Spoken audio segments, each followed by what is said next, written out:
Hello everyone, welcome back to Himachal success book. आज हम discuss करेंगे 23 मार्च 2021 के करंट अफेयर्स। सबसे पहले हम हिमाचल देश के करंट अफेयर डिस्कस करेंगे, उसके बाद नेशनल और इंटरनेशनल करंट अफेयर डिस्कस करेंगे। स्टार्ट करते हैं डिस्कशन।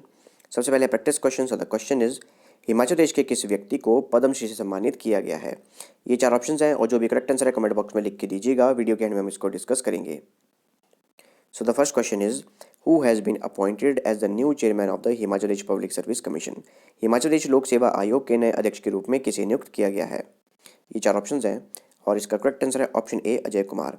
अजय कुमार को Himachal Pradesh public service commission का नया चेयरमैन बनाया गया है। पहले ये इंडियन फॉरेस्ट सर्विस ऑफिसर थे और अब इन्हें Himachal Pradesh public service commission का नया चेयरमैन बनाया है। इनसे पहले थे major general retired Dharamvir Singh Rana. बात करें इनके कार्यकाल की तो 6 वर्ष का कार्यकाल या फिर 62 वर्ष की तक आयु, जो भी इनमें से पहले कंप्लीट होगा वहां तक इनका कार्यकाल रहेगा। इसके अलावा Himachal Pradesh public service commission members regulation 1971 के अंतर्गत 8 अप्रैल 1971 को Himachal Pradesh public service commission की स्थापना की गई थी और फर्स्ट चेयरपर्सन थे के.एस. कटोच और इसका हेडक्वार्टर है निगम विहार, छोटा शिमला में। और जो भी चेयरपर्सन होते हैं Himachal Pradesh public service commission के, जितने भी स्टेट के पब्लिक सर्विस कमीशन हैं, वो अपनी वार्षिक रिपोर्ट गवर्नर को सबमिट करते हैं और जो ओथ है वो गवर्नर द्वारा दिलवाई जाती है पब्लिक सर्विस कमीशन के चेयरपर्सन को। इसके अलावा जो यूनियन पब्लिक सर्विस कमीशन है यानी कि यूपीएससी, वो अपनी वार्षिक रिपोर्ट प्रेसिडेंट को सबमिट करता है और जो उनकी ओथ है वो भी प्रेसिडेंट द्वारा दिलवाई जाती है यूनियन पब्लिक सर्विस कमीशन यानी कि यूपीएससी के चेयरपर्सन को। Who has been appointed as the new member of the Himachal Pradesh public service commission? Himachal Pradesh लोक सेवा आयोग के नए सदस्य के रूप में किसे नियुक्त किया गया है? ऑप्शन है जयप्रकाश काल्टा, रचना गुप्ता, मीरा अहलूवालिया, मनु सिंह। करेक्ट आंसर है ऑप्शन ए, जयप्रकाश काल्टा। जयप्रकाश काल्टा, इन्हें नया मेंबर बनाया गया है Himachal Pradesh public service commission का।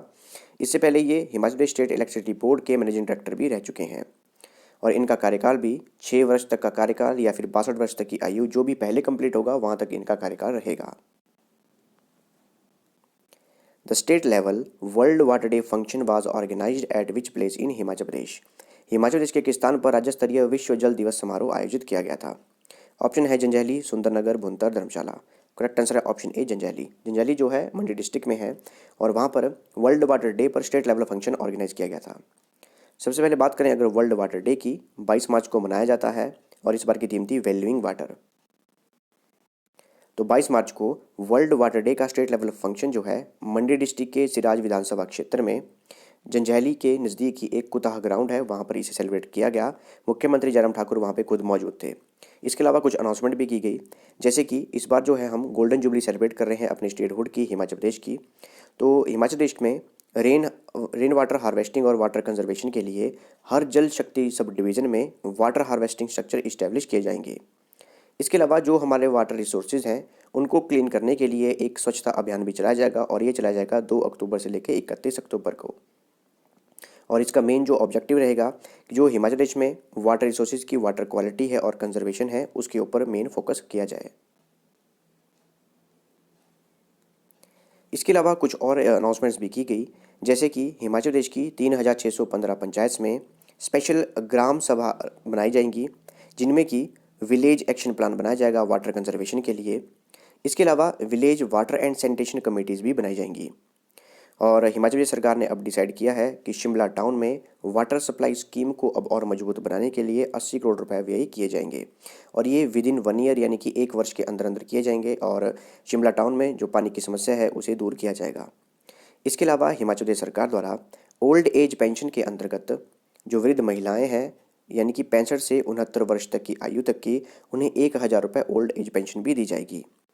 और एक शगुन स्कीम भी शुरू की गई है, जिसके अंतर्गत गरीब परिवार की जो बेटियां हैं शादी के दौरान उन्हें 31,000 रुपये शगुन दिया जाएगा। Which mobile app is launched by Himachal Pradesh Jal Shakti department to enable the citizens to pay their water bill through their mobile phone? Himachal Pradesh Jal Shakti विभाग द्वारा कौन सी मोबाइल ऐप लॉन्च की गई है जिसने नागरिकों को अपने मोबाइल फ़ोन के माध्यम से पानी के बिल का भुगतान करने में सक्षम बनाया जा सके? ऑप्शन है HP वाटर बिल्स, जल शक्ति बिल्स, पानी भुगतान, हिम नीर जल। करेक्ट आंसर है option A, HP water bills. तो हिमाचल प्रदेश के जो जल शक्ति डिपार्टमेंट है उनके द्वारा एक नई मोबाइल ऐप लॉन्च की गई है और इस मोबाइल ऐप से जो हमारा पानी का बिल है अब हम ऑनलाइन दे सकते हैं। आप देख सकते हैं ये वो उस ऐप का इंटरफेस है। तो मुख्यमंत्री जयराम ठाकुर द्वारा हिमाचल प्रदेश जल शक्ति विभाग की HP water bills mobile app को लॉन्च किया गया और इस मोबाइल ऐप को डेवलप किया गया है स्टेट नेशनल इन्फॉर्मेटिक्स सेंटर द्वारा। इस मोबाइल ऐप के जरिए जो भी हमारा पानी का बिल है उसे हम डेबिट कार्ड, क्रेडिट कार्ड या फिर UPI पेमेंट के माध्यम से अब सबमिट कर सकते हैं। लगभग 13.5 लाख कंज्यूमर्स को 1 मई 2021 से ये सुविधा प्रदान की जाएगी। इसके अलावा मुख्यमंत्री जयराम ठाकुर ने जंजैहली में जल शपथ को भी एडमिनिस्टर किया और जो इनका सिराज विधानसभा क्षेत्र है वहाँ पर लोकल NGO द्वारा एक सिराजी टी बनाई गई है, उसे भी लॉन्च किया गया मुख्यमंत्री जयराम ठाकुर द्वारा। Himachal Pradesh department of science and technology, Palampur university and many institutes are doing research on which insect to destroy plastic waste. Himachal Pradesh विज्ञान और प्रौद्योगिकी विभाग, पालमपुर विश्वविद्यालय और कई संस्थान प्लास्टिक कचरे को नष्ट करने के लिए किस कीट पर शोध कर रहे हैं? ऑप्शन है cockroach, locust, termite and correct answer है ऑप्शन सी टर्माइट। टर्माइट यानी कि दीमक। तो हिमाचल प्रदेश विज्ञान और प्रौद्योगिकी विभाग, पालमपुर यूनिवर्सिटी और कई ऐसे इंस्टीट्यूट हैं जो कि प्लास्टिक के कचरे को नष्ट करने के लिए शोध कर रहे हैं और वो दीमक पर शोध कर रहे हैं। देखिए, कुछ कीट ऐसे होते हैं जिनमें कचरे से लिग्निन और सेल्यूलोज को पचाने की क्षमता होती है, जिनमें से दीमक जो है सबसे अधिक उपयोगी हैं। दीमक के पेट में एक बैक्टीरिया होता है, इनकी आंत में माइक्रोफ्लोरा मौजूद होता है जिससे कि जो कचरे को नष्ट कर सकते हैं।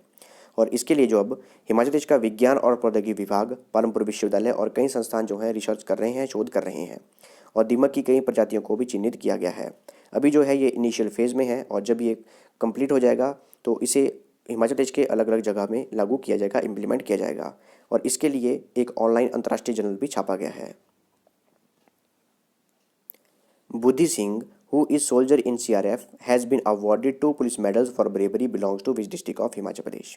बुद्धि सिंह जो कि CRPF में सिपाही ही हैं, उन्हें बहादुरी के लिए एक साथ 2 पुलिस पदक से सम्मानित किया गया है। हिमाचल प्रदेश के किस जिले से संबंधित है? ऑप्शन है शिमला, कुल्लू, बिलासपुर, ऊना। करेक्ट आंसर है ऑप्शन सी बिलासपुर। तो बिलासपुर के कोट गांव के निवासी हैं बुद्धि सिंह और वीरता के लिए इन्हें एक साथ 2 पुलिस पदकों से नवाजा गया। इन्होंने 2 अलग अलग ऑपरेशन में 5 आतंकवादियों को ढेर किया था, इसलिए इन्हें 2 पुलिस पदकों से नवाजा गया। डिस्कस करते हैं नेशनल और international current affair. So the question is, Moody's analytics has projected the Indian economy to grow by what % in the calendar year 2021? Moody's analytics ने भारतीय अर्थव्यवस्था को कैलेंडर वर्ष 2021 में कितने % तक बढ़ने का अनुमान लगाया है? ये है 4 ऑप्शंस और करेक्ट आंसर है ऑप्शन डी 12%। देखिए, एक ऑर्गेनाइजेशन है जिसका नाम है मूडीज़, तो इनके द्वारा ये प्रोजेक्ट किया गया है, अनुमान लगाया गया है कि जो इंडियन इकोनॉमी है कैलेंडर ईयर 2021 में 12% तक ग्रो करेगी। इसके अलावा पिछले कैलेंडर ईयर 2020 में इन्होंने प्रेडिक्ट किया था कि जो इंडिया की इकोनॉमी है वो 7.1% ग्रो करेगी। इसके अलावा एक सीरीसिल है, उनके द्वारा प्रेडिक्ट किया गया है कि फाइनेंशियल ईयर 2022 में इंडिया की जो इकोनॉमी है 11% ग्रो करेगी और OECD द्वारा फाइनेंशियल ईयर 2022 में जो है 12.6% ग्रो करेगी इंडियन इकोनॉमी। बात करें मूडीज़ की, इसका हेडक्वार्टर है न्यूयॉर्क में और इसके प्रेसिडेंट एंड CEO हैं Raymond W. McDaniel junior. Who among the following was sworn in as the first woman president of Tanzania? निम्नलिखित में से किसने तंजानिया की पहली महिला राष्ट्रपति के रूप में शपथ ली? करेक्ट आंसर है ऑप्शन सी सैमिया सुलूहू हसन। तो सैमिया सुलूहू हसन ये 6th प्रेसिडेंट बनी है तंजानिया की और फर्स्ट फीमेल प्रेसिडेंट बनी है तंजानिया की। इनसे पहले थे जॉन मुगफुली और 61 वर्ष की आयु में इनका निधन हो गया था, इसलिए अब नई प्रेसिडेंट बनी है सैमिया सुलूहू हसन। बात करें तंजानिया की, अगर मैप में देखें ये हमारा इंडिया है और यहाँ पर है तंजानिया, अफ्रीकन कॉन्टिनेंट की कंट्री है ये। कैपिटल है डोडोमा और करेंसी है Tanzanian shilling. Who recently set a new national record in the men's 3000 meter steeplechase event in the ongoing Federation Cup Senior National Athletics Championship? हाल ही में चल रहे federation cup senior national athletics championship में पुरुषों की 3000 metre steeple chess स्पर्धा में नया राष्ट्रीय रिकॉर्ड किसने स्थापित किया है? करेक्ट आंसर है ऑप्शन बी अविनाश साबले। तो अविनाश साबले ने पटियाला में चल रही federation cup senior national athletics championship में नया नेशनल रिकॉर्ड बनाया है और इन्होंने जो पुराना नेशनल रिकॉर्ड था उसे तोड़ा है। इसके अलावा बात करें अविनाश साबले की, तो ये महाराष्ट्र के बीड के रहने वाले हैं। Who among the following has been appointed as the brand ambassador of Neo Growth Credit? निम्नलिखित में से किसे नियो ग्रोथ क्रेडिट का ब्रांड एम्बेसडर नियुक्त किया गया है? ये 4 ऑप्शंस हैं और इसका करेक्ट आंसर है ऑप्शन ए अजिंक्य रहाणे। अजिंक्य रहाणे ये इंडियन क्रिकेट टीम के टेस्ट टीम के वाइस कैप्टन हैं, आप इमेज में देख सकते हैं और अब इन्हें नियो ग्रोथ क्रेडिट का नया ब्रांड एम्बेसडर बनाया गया है।